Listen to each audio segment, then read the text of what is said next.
大家好，我係 Mr. Manso，今日會為大家講呢就係 S3 嘅 Fifth Class Exercise 3C Simple Interest 單利息嘅例3。睇睇題目啦。泳山把11,000元存入銀行，年利率為4%，並以單利息計算。存款一段時期後，他得到的本利和是11,660元。求泳山所得的單利息。當我哋整理咗晒嗰啲手頭上嘅資料啊 ，P 佢俾咗就係11,000蚊啦，R 呢就係4%啦，年期唔知咪俾住個問號佢先咯。另外呢，佢就俾咗嗰個本利和11,660嘅。咁單利息點樣呢？咁發達啦，我哋梗係用 A 等於 P 加 I 啦。我哋知道本利和，又知道嗰個嘅本金，當然就可以知埋個利息。加減數呢度唔累贅啦嚇，個利息計咗之後呢，就係6,600。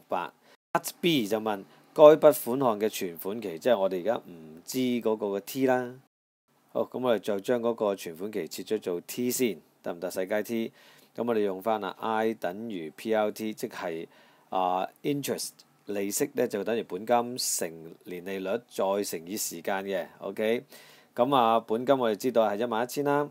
年利率呢就會係4%，OK， 咁擺翻落去條式度，擺埋個 T 咁可以計嘅咯。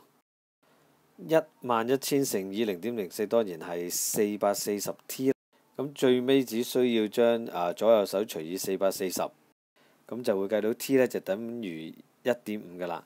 咁我哋總結翻啦，所以該筆款項嘅存款期呢就係1.5年。咁留意啦，我哋每次做總結咁都好容易出得翻個單位嘅，唔做總結好容易漏咗個單位嘅喎。接住落嚟，我哋會做即時練習3嘅，請你 pause 3秒，然之後我哋翻嚟一齊睇答案啦。即時練習3，翠如把20,000元存入銀行，年利率為5.5%，並以單利息計算。存款一段時期後，他所得的本利和是24,400。求 Part A 翠如所得的單利息。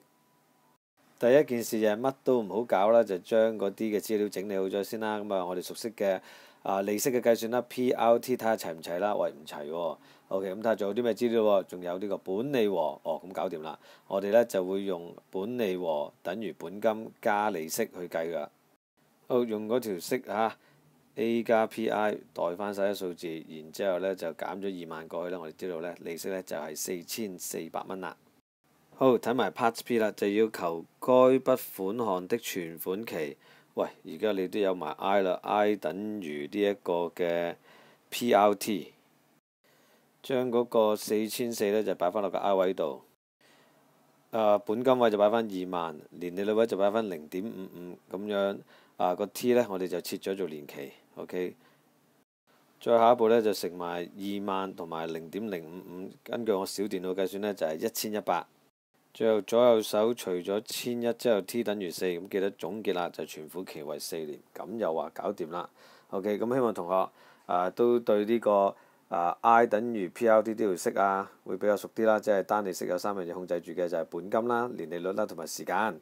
好啦，另一條嘅本利和公式呢，就係本利和呢就會等於本金加利息啦，除非你冇睇警訊，因為冇理由唔記得嘅。